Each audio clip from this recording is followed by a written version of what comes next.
Señor, extiende tu mano poderosa y obra en ese corazón abatido, en esa persona que está pasando por crisis, que está luchando con algún problema, que está luchando con alguna dificultad, que está luchando, Señor, en alguna situación de dolor. Señor, obra en las familias, obra en los hogares, obra en los matrimonios. Derrama tu bendición y tu presencia, y que mientras tu palabra es predicada, tu gloria se manifieste, obrando milagros y maravillas en medio de nosotros. Te lo pedimos en el nombre de Jesús. Amén. Denle un aplauso al Señor. Gloria a Dios. Gloria al Señor. Aleluya. Siéntese, por favor, tenga la bondad.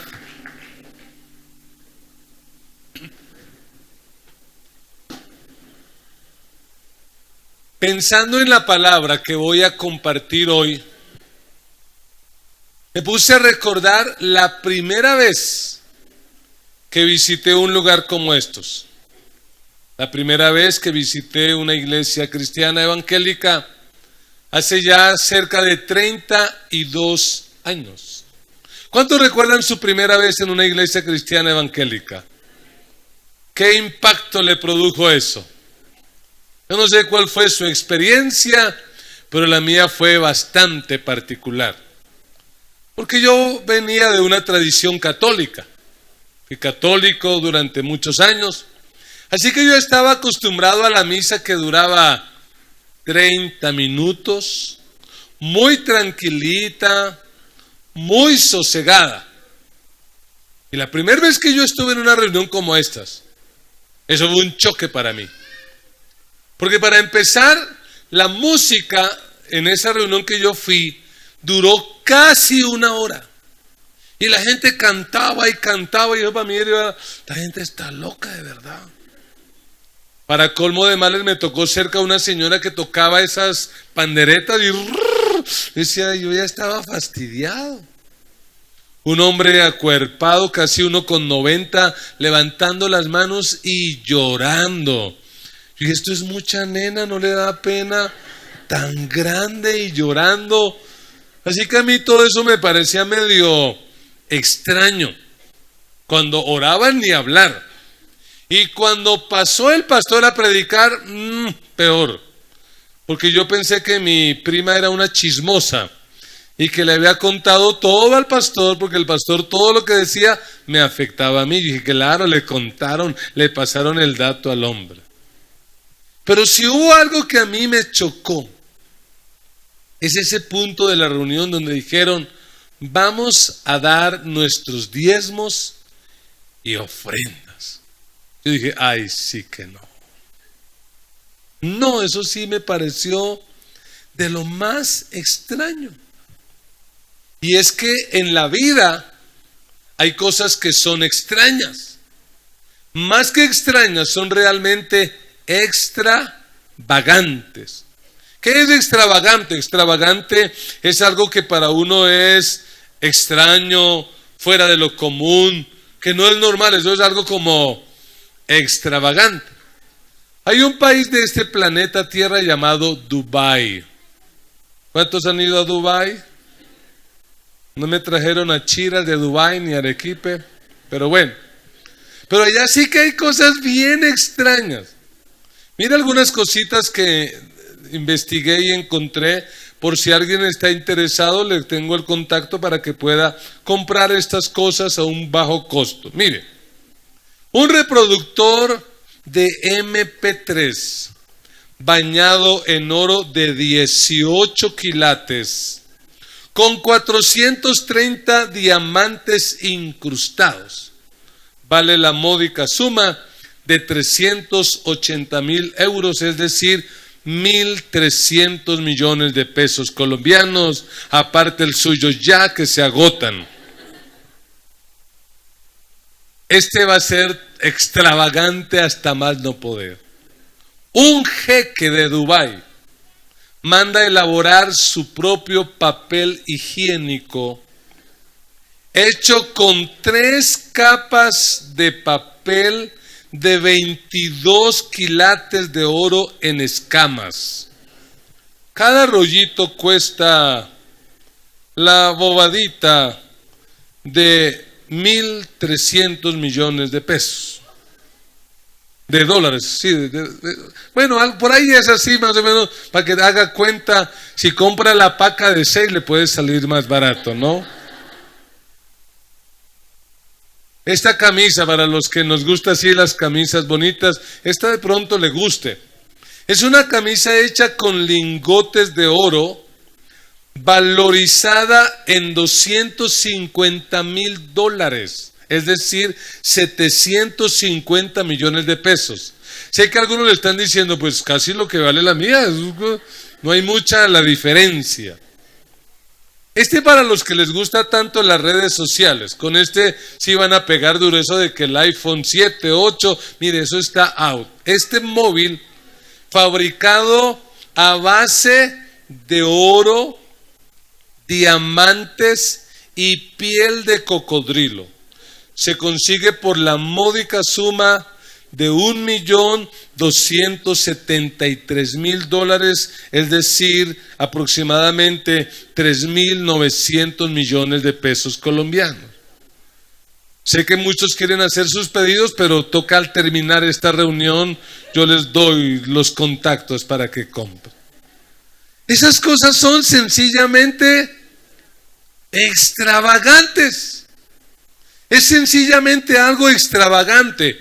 ¿Y por qué les he contado esto?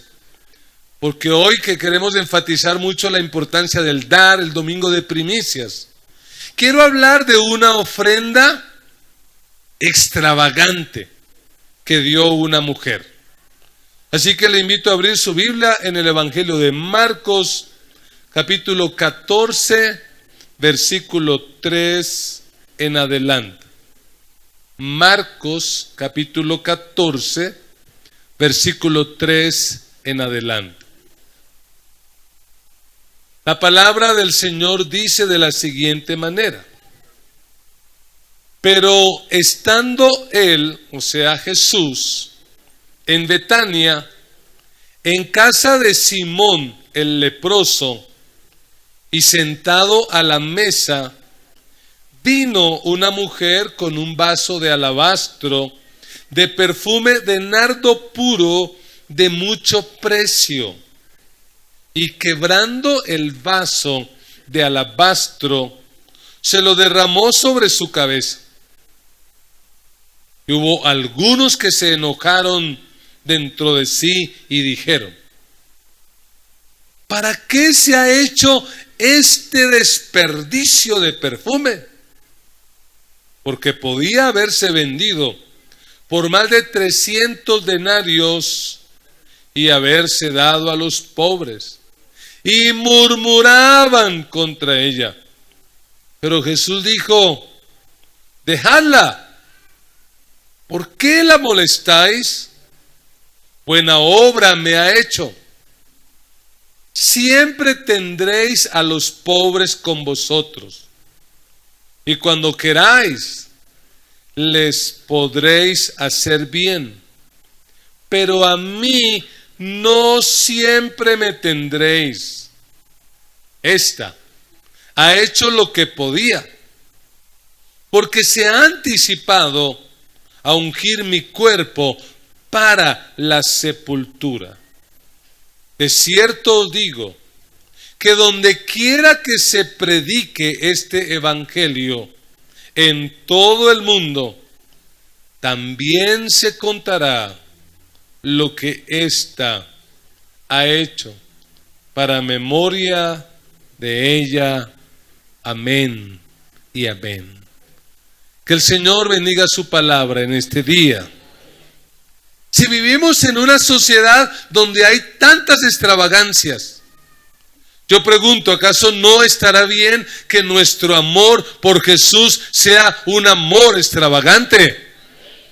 Yo creo que si en esta sociedad vemos tantas extravagancias, y con amor lo digo, pero yo no entiendo cómo es que hay un país como el nuestro, donde niños están muriendo de hambre y sin embargo hay perros que tienen spa, colegio, ruta y quién sabe cuántos más privilegios. Eso para mí es extravagante. Si hay eso, yo creo que nuestro amor por Jesús tiene que ser extravagante. Y de eso es que trata este texto.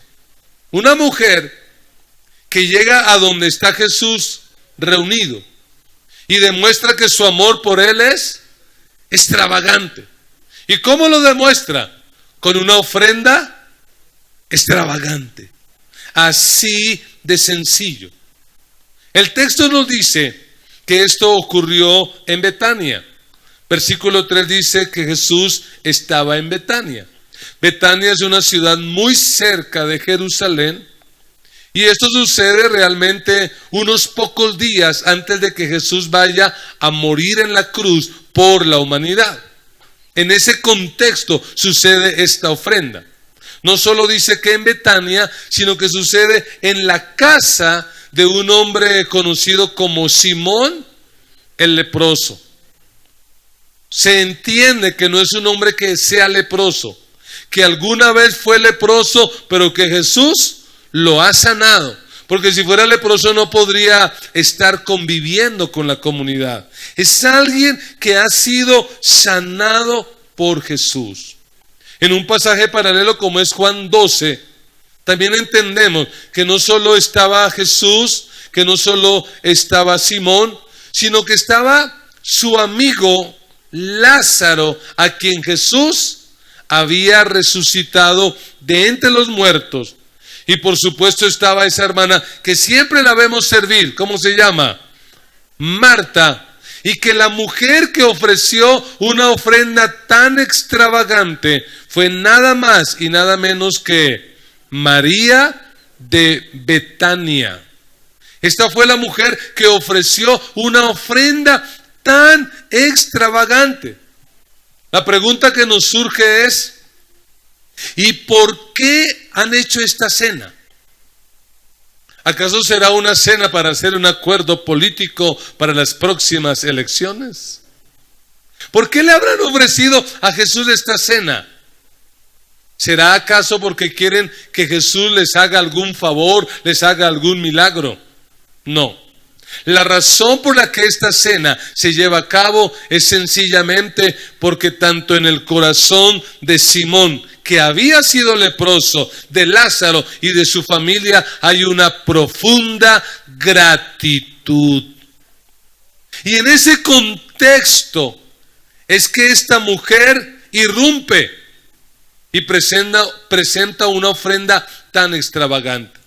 Eso nos da el primer pensamiento en esta mañana. Y es que una ofrenda extravagante surge de un corazón agradecido. Es decir, una ofrenda extravagante tiene que nacer de alguien que vive agradecido. Y yo pregunto, ¿cuántos de aquí realmente estamos agradecidos con Dios? La razón por la que el creyente debe aprender a diezmar, a ofrendar y a dar, no es por hacer trueque, no es porque lo manipulen, sencillamente es porque tiene una profunda gratitud por lo que el Señor ha hecho en sus vidas. Alabado sea Dios. Debe ser la gratitud. Y uno se puede imaginar la escena. Jesús está en una mesa judía bajita, sentados en cojines alrededor de la mesa, comiendo una cena de gratitud. Las normas protocolarias de ese tiempo decían que las mujeres no podían entrar ahí. El lugar de las mujeres era la cocina. Por eso cuando usted lee el relato de Marta y María, ¿cómo se pone Marta? Enojada porque ella cree que María está en el lugar equivocado. Pero en medio de esa escena entra María y lo que dice la Biblia es interesante. Dice que ella entró con un vaso de alabastro. Por otros pasajes paralelos sabemos que la cantidad de perfume era 1 libra. Y alabastro era uno de los perfumes o el perfume más costoso de la época. Era un perfume que se traía de la India. Era de lo más puro. Era el que se usaba para ungir a los reyes. Se usaba para ungir a los sacerdotes, a los profetas. Era de lo más costoso. Y esta mujer entra en su mano con un frasco gigante de perfume, que según el texto bíblico costaba ¿cuánta plata? 300 denarios, le equivale al salario de un obrero de un año. Es decir, que si lo colocamos en pesos colombianos, ese perfume costaba más de 8 millones de pesos. Un perfume que cuesta 8 millones de pesos. ¿Cómo lo llamaríamos a ese perfume? Eso es algo extravagante. Porque cuando usted y yo compramos, bueno, no todos, algunos, y la hermana nos llega con la revista de los perfumes, uno la pregunta que hace es, ¿cuál está en oferta? ¿Cuál es la promoción? Ah, pero pastor, no está el que usted usa, no importa el que esté en oferta. Y cuando uno compra su perfume de 50,000, 80,000, vamos a chicanear, de 100,000 pesos, de 150,000. ¿Qué hace uno si llegara a comprar un perfume de 150,000? Eso tiene que durar para todo el año. Tiene que aguantar. Pero imagínense un perfume de 8 millones de pesos. Y esta mujer entra y según el relato bíblico no dice ni siquiera que le quitó la tapa, que le aplicó aquí un a Jesús. ¿Qué hace con el perfume? Lo rompe y se lo aplica a Jesús en la cabeza. Eso se llama extravagancia. Porque a cuántos de aquí, si están comiendo, les agradaría que alguien llegara allí al comedor aplicando ese perfume? ¿Usted qué le diría? Pero me dañó el almuerzo. ¿Cómo se le ocurre aplicar? Eso ahora va a quedar esta sopa oliendo a... No, yo ya no quiero. Esta mujer rompe el protocolo, entra donde no tiene que entrar y llega con un perfume y lo rompe allí sobre el cuerpo de Jesús. Algo más que ella hace, según dice otro pasaje como es Juan, es que lo seca, el residuo, el sobrante del perfume. ¿Con qué lo seca? Con los cabellos. Y a la mayoría de las hermanas, ¿qué es lo que más cuidan? Yo realmente no cuido tanto el cabello. Les iba a pedir que no se rieran, pero ya se rieron, ya que puedo hacer. No me preocupa tanto, pero mi esposita sí se preocupa y se aplica esto y aquello. Imagínense esta mujer untando el cabello con perfume, no lo cuida. Es algo totalmente extravagante. La pregunta es, ¿por qué tanta extravagancia? Sencillamente porque es una mujer que está agradecida. Si nosotros queremos realmente seguir el modelo de María, tiene que nacer en nuestro corazón una profunda gratitud. ¿Sabe por qué hay cristianos que les cuesta tanto trabajo dar? Les cuesta trabajo dar su diezmo, su ofrenda. ¿Sabe cuál es su problema? Su problema es que no son agradecidos. La razón es que no han dimensionado por qué estar agradecido. Y alguien puede decir, pero pastor, ¿yo por qué estoy agradecido si mi economía no es la mejor? ¿Y por qué voy a estar agradecido si mi matrimonio sigue ahí cojeando? ¿Y por qué voy a estar agradecido si todavía tengo luchas? Mira, hay una razón más grande que toda esa, mayor que esa, y es que sencillamente Jesús decidió ir a morir a la cruz del Calvario para que tú y yo no tengamos que ir al infierno. Él derramó toda su sangre y nos dio derecho de entrar un día a la presencia de Dios. Eso es razón más que suficiente para estar agradecidos. Por eso algunos se atreven a decir que las personas que realmente les cuesta trabajo dar es porque probablemente no han sido salvas. Porque no tienen la dimensión realmente y no entienden lo que ha ocurrido en sus vidas. Porque si alguien le ha entregado su corazón a Cristo, le va a entregar todo. El problema de algunos es que parece ser que todavía no le han entregado su vida a Cristo, o de repente no lo han entendido. La primera pregunta que tendríamos que hacernos aquí es: ¿qué tanto amamos al Señor? ¿Qué tan agradecidos estamos con el Señor? Usted y yo tenemos que aprender a dar, y lo que tenemos que aprender es a dar por amor y por gratitud. Hoy en día mucha gente da, pero ¿por qué lo hace? Por manipulación. Porque los predicadores de la prosperidad, ¿qué dicen? ¿Quieres que Dios sane tu cuerpo? Siembre, pacte, dé, llama ya, 30 segundos para estas 20 llamadas. Los predicadores de la prosperidad son los que dicen: ¿quieres que Dios te sane? Da plata. ¿Quieres que Dios restaure tu hogar? Da plata. Y déjame decirte, eso es corrupción. Eso es corrupción. ¿Por qué? Porque el precio de tu salvación, de tu sanidad, de tu restauración, ese precio ya lo pagó Cristo en la cruz del Calvario, y el precio que se pagó fue su sangre preciosa. Es corrupción. ¿Por qué? Porque algo que es gratis lo están vendiendo. Y si algo gratis lo venden, ¿cómo se llama eso? Eso es corrupción. ¿Por qué vamos a aprender a dar nosotros? Por gratitud. ¿Sí, amén? ¿Cuántos vamos a aprender a dar por gratitud?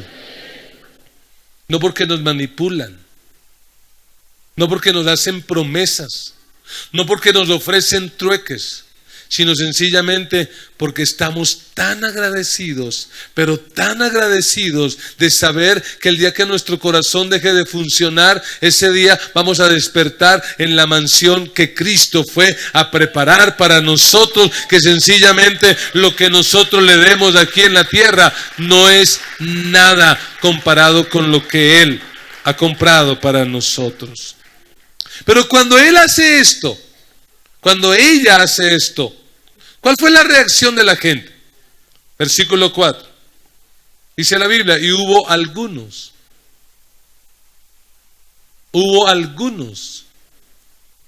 el Evangelio de Juan nos muestra que entre ellos el primer que se enojó fue Judas. Y hubo algunos que se enojaron dentro de sí y dijeron, ¿qué dijeron? ¿Para qué se ha hecho este desperdicio? Es decir, esto es algo sencillamente, es un desperdicio total. Mírelo como lo dice la Nueva Versión Internacional. Algunos de los presentes comentaban mejor, indignados. Esa palabra indignados en el original significa resoplar como un caballo. ¿Cuántos han visto resoplar un caballo? ¿Cómo resopla un caballo? O sea que probablemente cómo están los que están viendo a esta mujer dando esa ofrenda, ¿cómo están? pero esta mujer, ¿qué hace aquí? ¿Cómo se le ocurre dañar el protocolo? Y además de eso, mire qué desperdicio ese perfume. Están que se mueren de la rabia. Están enojadísimos. Y siga leyendo. Dice que comentaban indignados. ¿Para qué este desperdicio de perfume? Podía haberse vendido por muchísimo dinero para darlo ¿a quién? A los pobres. Aquí está el candidato por el que hay que votar, aquel que tiene la opción por los pobres. Y dice, y le reprendían ¿con qué? ¿Qué le hicieron a la pobre María ese día? Le hicieron bullying. Oiga, señora, ¿usted qué hace aquí? ¿Quién la mandó llamar? ¿Para qué nos daña la comida con ese perfume? Y además de eso, semejante desperdicio. La están fastidiando. La están incomodando. Y tenemos que entender eso. Cuando usted y yo decidimos convertirnos en extravagantes y decidimos expresar nuestro amor y empezamos a ofrendar de manera extravagante, extraña, ¿qué va a producir eso en otros? Lo mismo que produjo aquí. ¿Acaso algunos de ustedes no les han dicho, bueno, está bien que se vuelva cristiano, está bien que vaya a la iglesia el domingo, está bien que vaya por allá, no le voy a criticar eso, pero que esté dando plata? Usted es mucho tonto. ¿Qué le pasa? ¿A cuántos de los que estarán escuchando este mensaje les dan duro por esa área? Porque sencillamente, al igual que en el relato bíblico, hay gente que no entiende. Hay gente que no comprende. Hay gente que considera que eso es la bobada más grande del mundo. ¿Y no le parece curioso a usted que extravagancias como las que vimos hace un momento, ante esas extravagancias que hace mucha gente, exalta, ¿qué dice? ¡Uy, tremendo el jeque! Uy, ese celular, uy, si aguantaría un MP3 así, ¿no? Uy, sería muy bueno. ¿No le parece curioso que cuando alguien entrega su dinero, su vida, sus talentos para otra causa diferente al reino de Dios, no lo critican, sino que ¿cómo lo llaman? Ese es un líder, ese es un tremendo visionario, ese es un tremendo, y empiezan a exaltarlo. Pero cuando alguien decide ser extravagante en el reino de Dios y empieza por lo menos a dar lo mínimo, que es su diezmo y su ofrenda, ¿qué hace la gente? Le caen encima y ¿qué le dicen? Lucho bobo, ¿no? Decía, usted también cayó ya en eso. Deje la bobada. Pero déjeme decirle, eso no es bobada. Porque todo lo que usted haga para honrar y extender el reino de Dios jamás será un desperdicio. Absolutamente no. Lo que usted da para que el reino de Dios se extienda, para que otros conozcan de Cristo, jamás será un desperdicio.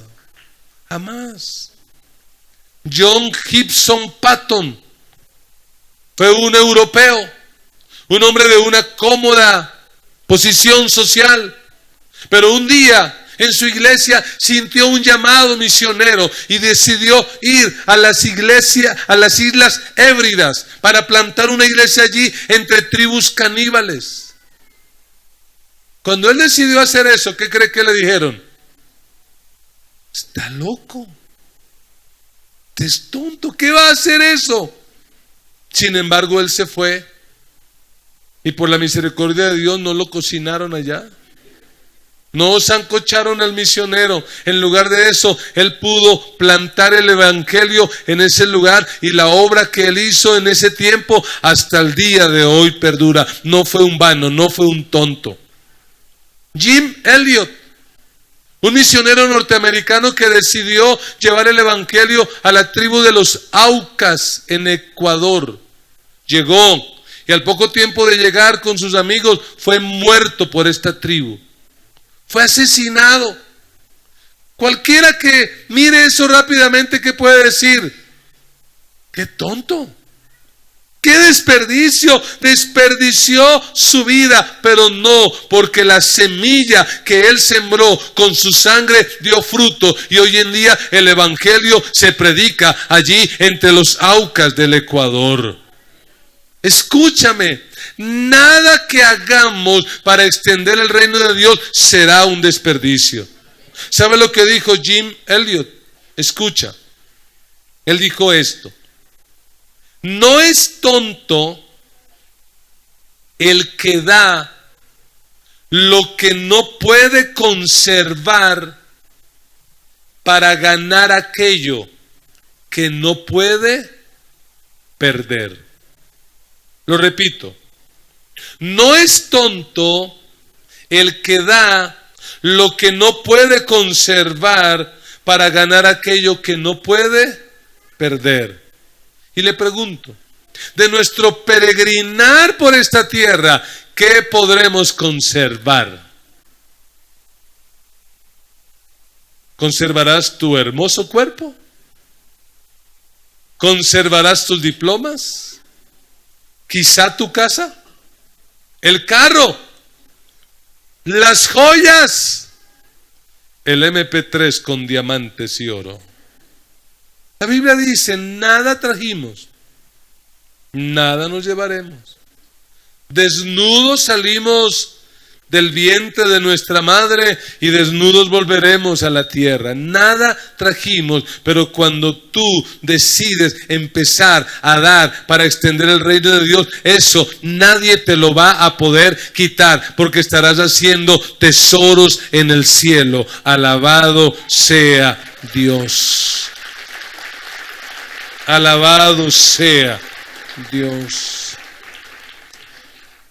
Aquí a la pobre María la critican. Y a la iglesia, si hay una razón por la que más duro la atacan, ¿por qué es? Yo no he oído la primera vez que digan, no, es que esa iglesia no hace sino orar. Es que esa iglesia no hace sino evangelizar. ¿Por qué es que atacan? Por la plata. Porque piden plata. ¿Pero por qué? Y a veces con razón, por 2 o 3 pastores que literalmente han usado el ministerio para enriquecerse, pero esa es la minoría.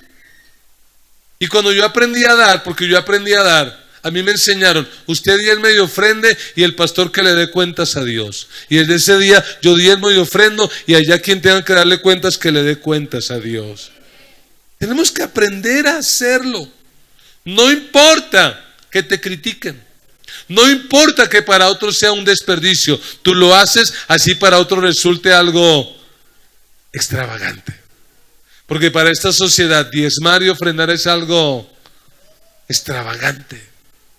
Pero ¿cómo es posible que en comunidades tan pobres como en la que estamos, cómo es posible que realmente se pidan diezmos y ofrendas? Hermanos amados, y lo digo con temor y temblor, si algo ha cambiado la historia financiera de las familias de esta comunidad, ha sido que han entendido el principio de honrar a Dios, de dar para Dios. Eso ha hecho que Dios haya cambiado su historia financiera. Y no soy predicador de la prosperidad. Es un principio que está en la Biblia. Pobre María, no le están dando duro. Y uno se puede imaginar la escena. Pobre María allí untando el perfume, secándolo con los cabellos. Y los que están allí, ¿qué están haciendo? Es el colmo. ¡Bravos! Y la están atacando. Hasta que en el versículo 6 leemos. Pero Jesús se coloca de pie, me imagino yo. Pero Jesús dijo, y este texto no hay que leerlo así como medio romántico, pero Jesús dijo, dejadla. ¿Por qué la molestáis? Buena obra me ha hecho. ¿Será que así lo hizo? No, el ambiente está tenso, así que yo me imagino a Jesús colocándose en pie, levantando la voz y diciendo, dejadla. ¿Por qué la molestan? Buena obra me ha hecho. A los pobres Siempre los van a tener, y cuando quieran hacerles bien, pues háganle, pero a mí no siempre me van a tener. Jesús se levanta para defender a esta mujer. Óigame, y es que cuando tú das y lo haces para Dios, Dios mismo se va a encargar de levantarse y defenderte a ti. Dios mismo se va a encargar de levantarse y pelear por ti. Así este mundo diga que es una locura, que es una extravagancia, que es un desperdicio, Dios te va a defender. Porque es que lo curioso es el argumento que ellos dan. El Evangelio de Juan dice que el argumento lo tejió Judas. Judas es el que dice, esto se debió vender para haber ayudado a quién. Pero Juan mismo lo desenmascara y que dice, esto lo dijo no porque se preocupara de los pobres, sino porque Judas era ladrón. Y Judas lo que quería era ver cómo podía sacar de esa plata. Lo que a él le preocupa es como diciendo, oiga, si ese perfume me lo hubieran dado a mí, yo lo vendo y saco lo mío y otro poquito para el ministerio, pero realmente saco lo mío. Yo he escuchado personas decir, pastor, yo en la iglesia no diezmo, yo no ofrendo, yo no lo hago porque no creo en eso, no estoy convencido, pero ¿sabe yo sí que hago? De mi mercado, de la plata que yo recibo, saco y hago mercado y le doy a los pobres tan lindos. Y yo le doy a los necesitados. Estás bajo el espíritu de Judas. Porque tienes que entender claramente que lo que es de Dios es de Dios. Si después de que le has dado a Dios lo que es de Dios, dale a los pobres y ayuda a los demás. Pero no uses lo que es de Dios para ayudar a los pobres. Porque no funciona así. Ahora pregunto, ¿la iglesia debe ayudar a los pobres? Sí, amén, claro que sí. Y esta iglesia lo hace, y lo digo simplemente para testimonio, pero esta iglesia mensualmente saca una partida y de esa partida se compra mercado y se ayuda a familias de esta iglesia que están en necesidad, especialmente a personas de la tercera edad. No somos una agencia social, no somos una ONG, pero entendemos que tenemos que ayudar a los pobres. Pero la prioridad nuestra no es alimentar a los pobres, nuestra prioridad es llevar el evangelio de Jesucristo para que la gente pueda escapar de algo más terrible que el hambre y de algo más terrible que la pobreza, y es la condenación eterna. Así que si tú eres de esos que dicen, no, yo doy a los pobres, ordénate, dale a Dios lo que es de Dios y después haz lo que quieras, pero a Dios tienes que darles primero. Este texto es interesante porque Jesús dice en el versículo 7, siempre tendréis a los pobres con vosotros. Cuando usted escuche esos predicadores de prosperidad, recíteles ese versículo 7. Porque ellos están pretendiendo que a través de su evangelio algún día van a acabar con los pobres. ¿Qué dice este texto? Siempre los tendréis. Cuando se presente un político diciéndole, si votas por mí para el Senado, la Cámara, yo prometo que acabaré con los pobres, recuérdale este texto bíblico. Oh no, no te creo, yo le creo más a Jesús, y Jesús dijo que siempre habrían pobres. ¿Y para qué siempre habrá pobres? Para que siempre podamos mostrar el amor y la misericordia de Dios con ellos, porque la iglesia tiene que hacer algo por ellos. ¿Sí, amén? Versículo 8, Jesús dice, esta ha hecho lo que podía. Y ese texto es como interesante, ¿no? Ella ha hecho lo que podía. Eso suena como a decir, pues algo es algo, ¿no? Le acaban de aplicar un perfume de más de 300 denarios y ¿qué dice Jesús? Bueno, algo es algo, ¿no? Está bien, sí, ok. Como que a usted le regalan ese celular de el jeque de Dubái y usted dice, bueno, sí, algo es algo, ¿no? Por algo se empieza. Jesús dice, esta ha hecho lo que podía. ¿Y qué debería hacer cada creyente de la iglesia? Dígale lo que está a su lado, haga lo que pueda. Esta hizo lo que podía. Esta hizo lo que podía. El problema es que algunos no hacen ni siquiera lo que pueden, y en lugar de hacer lo que pueden, se la pasan el tiempo criticando a los que sí lo hacen, diciendo eso es un desperdicio. Eso es un terrible desperdicio. Esta ha hecho lo que podía porque se ha anticipado para ungir mi cuerpo para la sepultura. Porque si hay algo que Jesús ha venido recalcando hace algún tiempo a los discípulos es: voy a ir a Jerusalén, en Jerusalén voy a sufrir y voy a morir en la cruz. Y lo que uno entiende es que los discípulos como que ninguno la ha agarrado, pero esta mujer la agarró o no la agarró. Esta mujer lo cree, que dice: no, yo creo que Jesús es verdadero, y él dijo que iba a ir a Jerusalén y va a morir. Yo quiero ungirlo, pero quiero ungirlo antes. Curioso, ¿no? A veces la gente se acuerda de honrar a las personas, pero ¿cuándo?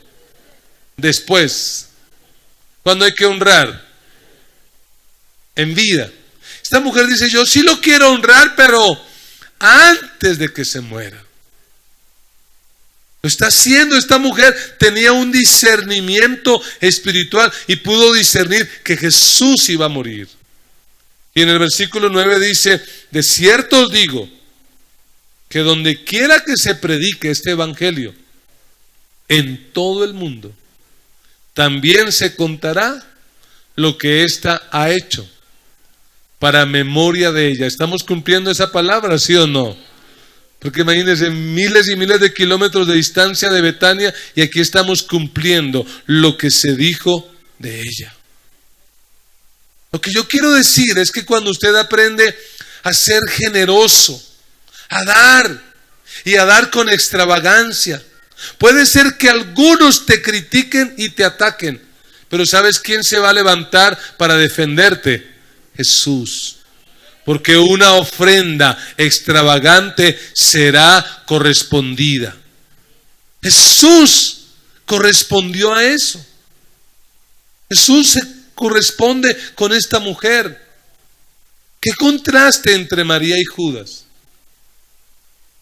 Porque yo creo que si esta mujer sabía que Jesús iba a morir, ¿cómo cree usted que ella derramó el perfume sobre Jesús? Yo, conociendo a las mujeres, estoy seguro que lo hizo llorando. Señor, vas a morir, pero aquí está este perfume, es poco lo que puedo hacer. Ella lo hace con amor, porque tiene un amor, tiene una gratitud, porque sabe lo que va a pasar con su Señor. Pero qué contraste. Versículo 10, ¿qué dice la Biblia sobre Judas? Entonces, y esa expresión entonces significa que es un término de conclusión. Significa que es la consecuencia de lo que ya se dijo, que es el resultado. Es decir, cuando Judas vio ese espectáculo, tomó una decisión. ¿Y qué dijo? Yo sí no voy a seguir en esto, yo mejor me voy. Y dice: entonces Judas Iscariote, uno de los 12, fue a los principales sacerdotes. ¿Para qué? Oiga, Judas no le da a Jesús. Judas vende a Jesús. Judas no le da una ofrenda a Jesús. Judas no invierte en Jesús, sino que usa a Jesús para conseguir dinero. Entonces Judas Iscariote, uno de los 12, fue a los principales sacerdotes para entregárselo. Ellos al oírlo se alegraron y prometieron darle ¿qué cosa? ¿Por qué seguía Judas a Jesús? Por plata. Porque hay muchos que hoy en día van a una iglesia y siguen a Jesús. ¿Cuál es su motivación? Dinero. Que Dios los prospere, que Dios les dé plata. Esa no puede ser nuestra motivación. Ni para seguir a Jesús, ni para honrar a Jesús. La motivación nuestra al dar nuestra ofrenda y nuestro diezmo no puede ser esa. ¿Y cómo terminó Judas? ¿Cómo recordamos hoy a Judas? Como el traidor, como alguien no digno de seguir. Pero ¿cómo recordamos hoy a María? Como alguien digna de ejemplo. Como una mujer que fue extravagante, pero que honró al Señor. La pregunta que tenemos que hacernos en esta hora es: ¿con quién nos vamos a identificar en este texto? ¿Nos vamos a identificar con Judas? Aquel que es analítico, aquel que es muy cuerdo, muy equilibrado y está pensando en los pobres. ¿O nos vamos a identificar con María, que lo que hace parece una locura, algo totalmente salido de contexto, extravagante? ¿Con quién nos vamos a identificar? Usted y yo podemos dar sin amar, pero nunca podremos amar sin dar. Si tú dices que amas a Dios y que amas el reino de Dios, lo tienes que demostrar siendo generoso y siendo fiel con su proyecto. Motivado por la gratitud, motivado por el amor. Después de 8 meses de yo ser cristiano, por fin decidí dar. Y yo lo confieso, yo recibí a Cristo en julio del 86. Y tuve paz, tuve tranquilidad, mi corazón cambió. Pero ¿sabe con qué batallaba yo? Con la ofrenda. Cada vez que en el culto decían, vamos a levantar los diezmos y las ofrendas, se me rebotaba la úlcera y decía, no, ¿por qué? Cuento de pedir plata, no puede ser, no. Si no pidieran plata, esta iglesia sería perfecta, pero esa vaina. Y yo empecé a luchar y a luchar 8 meses. A los 8 meses tenía una crisis y fui a donde mi madre espiritual. Y le dije, mira, tengo una crisis. Yo ya le entregué mi vida a Cristo, yo ya tengo paz, yo ya no tengo problemas de vicios, Dios ha cambiado mi vida, pero tengo un problema y es que no levanto cabeza en las finanzas. Yo recibo la plata y parece que la echara en un bolsillo roto, a mí no me alcanza, a mí no me rinde y yo ahora trabajo íntegramente, soy un hombre de Dios, y empecé a argumentarle. Y ella me pareció que estaba mangualada con el pastor. Porque ¿sabe qué pregunta me hizo? ¿Y tú diezmas? Y yo dije, otra con ese cuento. Y entonces le argumenté, no, es que no alcanzo, mire, escasamente yo alcanzo para esto, no puedo. Yo en ese tiempo trabajaba de zapatero remendón, trabajaba de zapatero en una remontadora. Yo era remontador, bueno, algunos dicen que todavía sigo siendo. Especialmente los pastores parece que trabajan conmigo y dicen, no, esto se le quedó. Y no me alcanzaba. Y ella entonces me empezó a argumentar y yo me le defendí. No, es que yo no estoy para dar, estoy para que me den. Yo tengo una niña pequeña y a veces ni para un tarro de leche alcanza y yo no sé, tengo proyectos de casarme con la negra y yo de dónde voy a tener plata y cómo hago. Y ella volvió y me habló del diezmo y la ofrenda. Pero sacó un texto bíblico que me impactó. Ese texto que a muchos les amarga la vida, Malaquías. Traed todos los diezmos al alfolí y hay alimento en mi casa, dijo ella leyéndolo. Y probadme ahora en esto, a ver si no abriré la ventana de los cielos y derramaré bendición hasta que sobreabunde. Ella me dijo así, pruebe a Dios, pruébelo. Y a mí me sonó como bonito, como un desafío. Listo, a probar. Entonces trabajé toda la semana, llegó el sábado, me dieron lo que me ganaba en ese tiempo, 2,500 semanales. Y yo llegué el domingo a la iglesia y levanté la mano para pedir el sobre. Yo parecía que tuviera Parkinson, estaba así. Y cuando lo empecé a llenar, peor, asustado. Y cuando pasó la hermana con la bolsita de las ofrendas, yo como que sí la he hecho, y la eché. Y la hermana se fue rápido, ella como que dijo, si no, la recoge otra vez. Y se fue. Y yo me quedé como con nostalgia, como, ay, lástima mi platica. Pero entonces me acordé de probadme. Y aunque en esos años que llevo caminando con el Señor, más de 30 años, he tenido altas y bajas, he tenido momentos muy buenos y otros no tan buenos, puedo decir que hasta aquí el Señor ha sido fiel. Los cielos se han abierto y Dios ha provisto todo lo que yo he necesitado. Por eso no hay razón para no ser extravagante. Y usted me dirá, pastor, ¿y por qué ser extravagante? ¿Sabe por qué debemos ser extravagantes? Porque el amor de Jesús por nosotros fue extravagante. Fue tan extravagante que su cuerpo quedó convertido en una sola llaga. Fue tan extravagante que Él soportó que le arrancaran pedazos de piel de su espalda, de su cuerpo.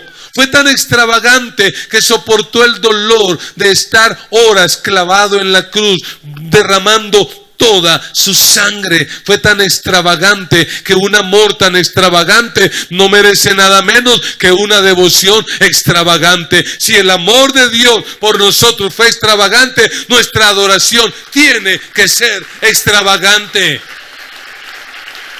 Ante un amor tan extravagante, no cabe nada menos que una adoración extravagante.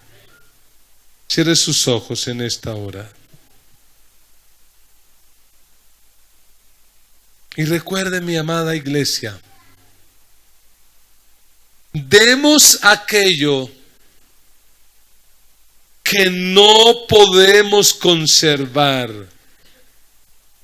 para ganar aquello que no podemos perder. Demos aquello que no podemos conservar. Demos nuestra vida, nuestro tiempo, nuestros talentos, lo que no podemos conservar, para ganar aquello que no podemos perder. Cierre sus ojos ahí. Y yo quisiera hacer una invitación especial a los amigos que están escuchando esta palabra hoy. Quiero decirle, mi amigo, el amor de Dios por ti es un amor extravagante. Juan lo describe así: de tal manera amó Dios al mundo, que dio a su Hijo unigénito, para que todo aquel que cree en Él no se pierda, mas tenga vida eterna. Amigo, Jesús te ama tanto que derramó su sangre en la cruz por ti. Jesús te ama tanto que dio su vida para que tú no te pierdas, no tengas que ir a una condenación eterna. Pero tú tienes que hacer algo. Tú tienes que creer. Tú tienes que depositar tu fe y tu confianza en Cristo. Tienes que reconocer que eres pecador, que has vivido separado de Dios, que has quebrantado la ley de Dios, y tienes que entregar tu vida a Jesús, aceptándolo como tu Señor y tu Salvador. Yo quisiera ver la mano levantada de los amigos que dicen: pastor, ore por mí. Yo quiero entregarle mi vida a Jesús. Tenga su mano ahí levantada. Vamos a orar y vamos a pedir al Señor que bendiga su vida, que haga algo especial en usted. Tenga su manito levantada. Y aquellos que nos ven a través de este canal de YouTube, allí donde estás, repite conmigo esta oración de todo corazón. Diga conmigo: Señor Jesús, en esta hora yo reconozco que soy pecador, he hecho lo malo, me arrepiento y te pido perdón. Gracias por morir en la cruz por mis pecados.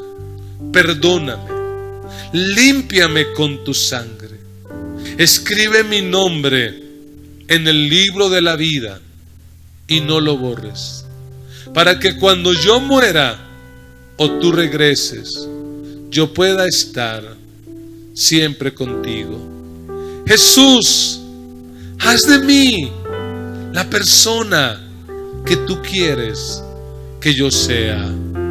Amén y amén. Damos un aplauso al Señor por la vida de aquellos amigos que hoy toman esta decisión, que hoy deciden entregar su corazón a Cristo. Mientras la iglesia se coloca en pie, le pedimos el favor a los amigos salir a los pasillos. Estos hermanos que tienen un chalequito azul distintivo quieren atenderle por 3 minutos. Permítanos hacerlo.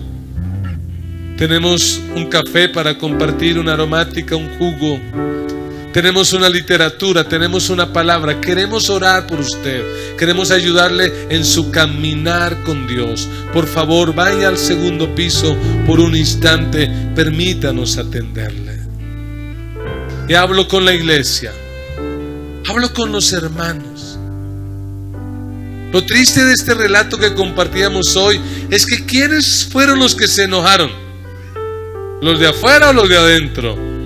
Los de adentro. Que Dios nos ayude a no ser de los que critican, sino de los que dan.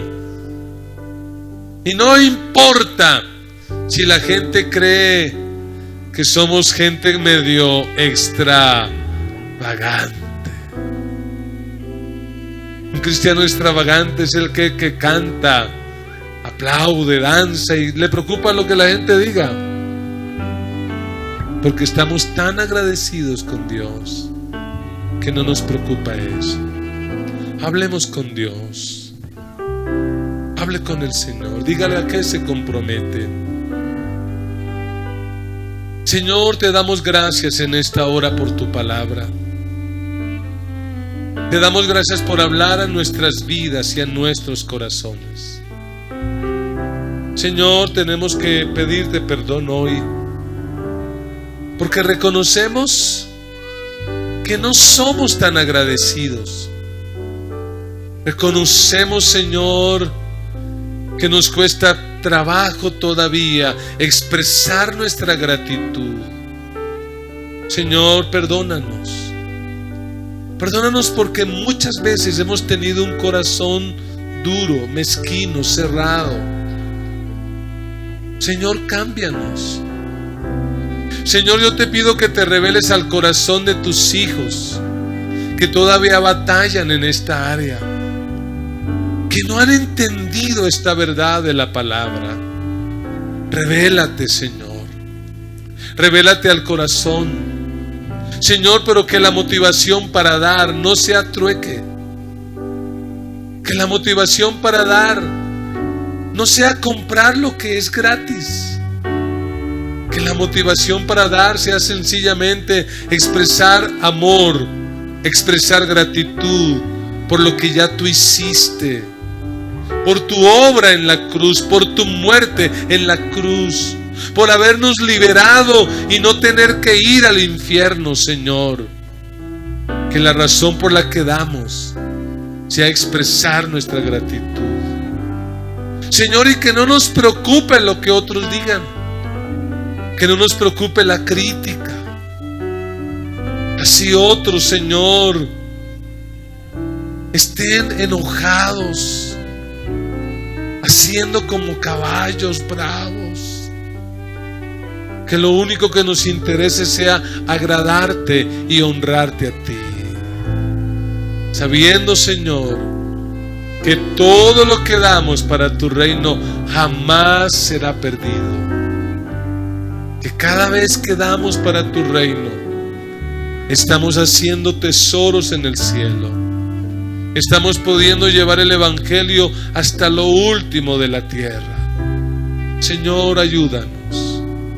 Y te pido que bendigas a aquellos que ya entendieron esta verdad hace mucho tiempo y que lo hacen y que perseveran aún en tiempos difíciles, aún en tiempos de escasez, perseveran y se mantienen fieles.